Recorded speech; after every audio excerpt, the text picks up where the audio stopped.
வணக்க நண்பர்களே, எல்லோருக்கும் இனிய காலை வணக்கம். இன்று நான் ஒரு சூப்பரான மற்றும் ஆரோக்கியமான இஞ்சி டீ எப்படி போடுறதுன்னு உங்களுக்கு காட்ட போகிறேன். முதல்ல ஒரு பாத்திரத்தில் தண்ணி ஊற்றி கொதிக்க வைக்கணும். அதுக்கப்புறம் சின்னதாக நறுக்கிய இஞ்சி அதில் போடணும். இஞ்சி நல்லா கொதிச்சாதான் டீக்கு நல்ல வாசனையும் சுவையும் வரும். இப்போ அதில் டீ பொடியை சேர்த்து கொஞ்சம் நேரம் கொதிக்க விடுறோம். அதுக்கப்புறம் பால் சேர்த்து மறுபடியும் கொதிக்க விடணும். தேவைப்பட்ட அளவுக்கு சர்க்கரை சேர்த்துட்டு இன்னும் ஒரு நிமிஷம் கொதிக்க விட்டால் நம்ம சூப்பரான இஞ்சி டீ ரெடி. காலை நேரத்தில் இப்படி புது இஞ்சி டீ குடித்தா உடம்புக்கு நல்லது. சளி காய்ச்சல் வராமலும் பாதுகாக்கும். இந்த வீடியோ உங்களுக்கு பிடிச்சிருந்தால் லைக் பண்ணுங்கள், ஷேர் பண்ணுங்கள். இன்னும் இப்படிப்பட்ட வீடியோக்களுக்கு என் யூடியூப் சேனலை சப்ஸ்கிரைப் பண்ணுங்கள்.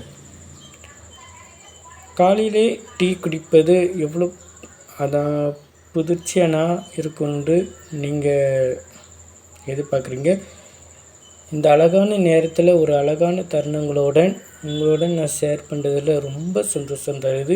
இந்த மாதிரி சிம்பிளான தருணங்களை உங்களுடன் ஷேர் பண்ணுறது எனக்கு ரொம்ப மகிழ்ச்சியாக இருக்குது. ஸோ பிடிச்சிருந்தால் லைக் பண்ணுங்கள், ஷேர் பண்ணுங்கள், சப்ஸ்கிரைப் கண்டிப்பாக கொடுங்க. சப்ஸ்கிரைப் பண்ணாதவங்க கண்டிப்பாக சப்ஸ்கிரைப் பண்ணுங்கள். வணக்கம்.